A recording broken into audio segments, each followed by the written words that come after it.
जैसा जिसने कर्म किया है, जैसा जिसने कर्म किया है वो वैसा फल मेरे बाबा के दरबार में सबका जीवन खाता। भगवान शंकर से क्या छिपाए, नेत्र बंद किया महाराज। और जब नेत्र बंद किया तो सती जो किन्ह चरित सब जाना, सब जान लिया। और जब सब मेरे भोलेनाथ ने जाना, अब मेरे बाबा मन में सोचने लगे, सती ने तो बड़ा अपराध कर दिया। एक अपराध करती तो मैं क्षमा करता, पर अपराध पे अपराध। पहला अपराध हुआ, कुंभज ऋषि के आश्रम में बैठ के कथा नहीं सुनी महाराज। दूसरा अपराध हुआ, कुंभज ऋषि पर संदेह कर लिया, मैंने वो भी क्षमा किया, संत पे संदेह किया। तीसरा अपराध हुआ, भगवान की परीक्षा लेने का मन हो गया और लेने चली गई परीक्षा, मैंने वो भी क्षमा कर दिया।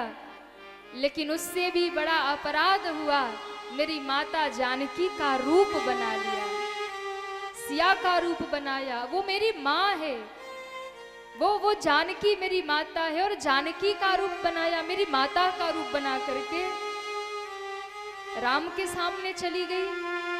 और उससे भी बड़ा अपराध किया, आकर मेरे सामने सफेद झूठ बोला, बिल्कुल साफ झूठ बोला कि महाराज परीक्षा नहीं ली, प्रणाम करके आ रही हूं। शंकर जी सोचने लगे, कुंभज ऋषि पर संदेह किया, मैंने क्षमा किया, कथा नहीं सुनी, मैंने क्षमा किया, भगवान की परीक्षा लेने गई तब भी मैंने क्षमा किया, मुझसे झूठ बोला तब भी मैंने क्षमा किया। लेकिन देवी जानकी का रूप धारण किया, ये क्षमा करने योग्य अपराध नहीं, ये अक्षम्य अपराध है। किसी की पत्नी का रूप बना के उसके सामने जाना, ये तो अक्षम्य अपराध कर दिया, मेरी माँ का रूप बनाया। इसलिए आज से मैं आपको पत्नी रूप में स्वीकार नहीं कर सकता, क्योंकि माता का रूप धारा है, पत्नी रूप में स्वीकार नहीं कर सकता। एहि तन सती ही भेंट मोहे नाही, शिव संकल्प माता का रूप बनाया, तो आज से माता ही बन के रहो। और मन में ही भोले बाबा ने संकल्प किया, जो अब करहूं सती सन प्रीति, तो मिटई भगति पथ होई अनीति। अगर सती को पत्नी रूप में स्वीकार किया, भक्ति का मार्ग मिटेगा और अनीति हो जाएगी। जो महादेव भक्ति का वरदान देते हैं, जो महादेव नीति की रक्षा करते हैं, वो आज अनीति कैसे होने दे, भक्ति के मार्ग को कैसे मिटा दे। इसलिए बाबा ने कहा, भले ही सती का त्याग करना पड़े मैं करूंगा, पर भक्ति की रक्षा करूंगा, नीति की रक्षा करूंगा। और धन्य है महादेव, सती जैसी पत्नी का त्याग कर दिया। और ये देखो, त्याग तो किया पर मुंह से नहीं बताया मैंने तेरा त्याग कर दिया, तूने झूठ बोल दिया, नहीं। शिव संकल्प कीन्ह मन माहे, मन में संकल्प किया, मन से त्याग कर दिया, ऊपर से कुछ नहीं बोला। क्यों? भोले बाबा जानते हैं सती मोह के बस हैं, और ये भी जानते हैं कि ये मुझे बहुत प्रेम करती हैं। अगर अभी कहूँगा कि मैंने तेरा त्याग किया, तो ये शरीर को धारण नहीं कर पाएंगी, अपने प्राणों का त्याग कर देंगी। इसलिए बाबा ने मुख से नहीं बोला, त्याग कर दिया सती का। और देखिए, यही से परिवार में खंडन हो गया, यही से परिवार टूट गया।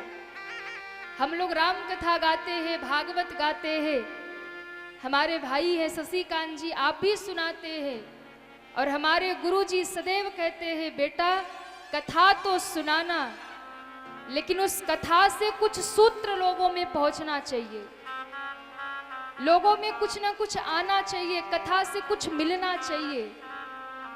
राम जन्म हो गया, राम विवाह हो गया, शिव विवाह हो गया, कथाएं सुन ली, उत्सव कर लिया, इससे कुछ नहीं होने वाला। इस कथा से हमारे जीवन में कुछ मिलना चाहिए, इस कथा से हमारे समाज में कुछ मिलना चाहिए। इसलिए हमारा सदैव प्रयास रहता है केवल कथा ना सुनाई जाए, कथा से कुछ न कुछ हमारे जीवन में लाभ हो। महाराज आज आप देखो हमारी जो ये कथा यात्रा है, इसका ध्येय बस यही है क्या? लोग जगत सुधारने में लगे हैं, दुनिया सुधारने में लगे हैं। नहीं, दुनिया मत सुधारिए, जगत मत सुधारिए, पड़ोसी को मत सुधारिए, फिर खुद सुधर जाइए, अपने परिवार को सुधार लीजिए, सारा समाज और संसार सुधर जाएगा। अपने परिवार को सुधार लीजिए, खुद सुधर जाइए। और ये सुधार तभी होगा जब राम कथा जीवन में उतर जाएगी।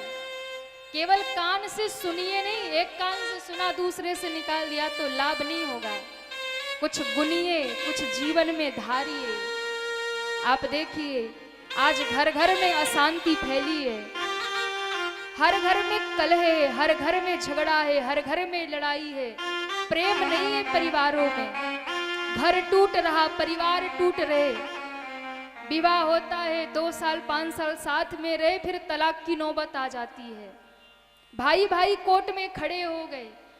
क्यों हो रहा? क्योंकि महाराज हमने शास्त्र छोड़ दिया, हमने शास्त्र छोड़ दिया, धर्म छोड़ दिया। शिव और सती की कथा क्या कहती है? यही तो कहती है आज परिवार में जो बिखराव हुआ, शिव ने सती का त्याग कर दिया, परिवार टूट गया। ये बिखराव क्यों हो गया? क्योंकि परिवार में कपट आ गया, कपट आ गया। सती ने झूठ बोल दिया। परिवार तो दूध की तरह होता है महाराज, हाँ, दूध की तरह। दूध में आप कितना भी पानी मिला दो, दूध का कोई नुकसान होगा? कहिए, क्यों माताओं? कितना भी जल डालो, दूध खराब होगा? नहीं होगा। लेकिन चुटकी भर नींबू का 1 बूंद रस डाल दो उसमें, क्या होगा? फट जाएगा ना, बर्बाद हो जाएगा ना, किसी काम का नहीं रह जाएगा। परिवार दूध की तरह होता है। परिवार में कोई छोटा होता है, कोई बड़ा होता है, कोई दूध की तरह होता है, कोई पानी की तरह होता है। पानी जब दूध में मिलता है, वो पानी भी दूध के भाव बिक जाता है। परिवार में जब कोई पानी की तरह, कोई दूध की तरह और मिल के रहे, तो वो पानी भी दूध के भाव बिकता है, समाज में सम्मान पाता है। लेकिन उसी परिवार में कपट की खटाई पड़ती है तो परिवार टूट जाता है, बिखर जाता है, खंड खंड हो जाता है। आज आप देखो घर टूट रहे, परिवार टूट रहे, बिखराव हो रहा घरों में। पति पत्नी की नहीं बनती, पिता पुत्र की नहीं बनती, बाप बेटे लड़ रहे, पति पत्नी लड़ रहे। महाराज हर घर में आग लगी है। माता पिता को वृद्धाश्रम भेजा जा रहा, हाँ, बुढ़ापे में दुत्कार दिया जा रहा। जिन बेटे के लिए माँ बाप कितना परिश्रम करते हैं, एक दिन बड़ा आदमी बनता है तो माँ बाप को ही वृद्धाश्रम छोड़ आता है। ये सब क्या है?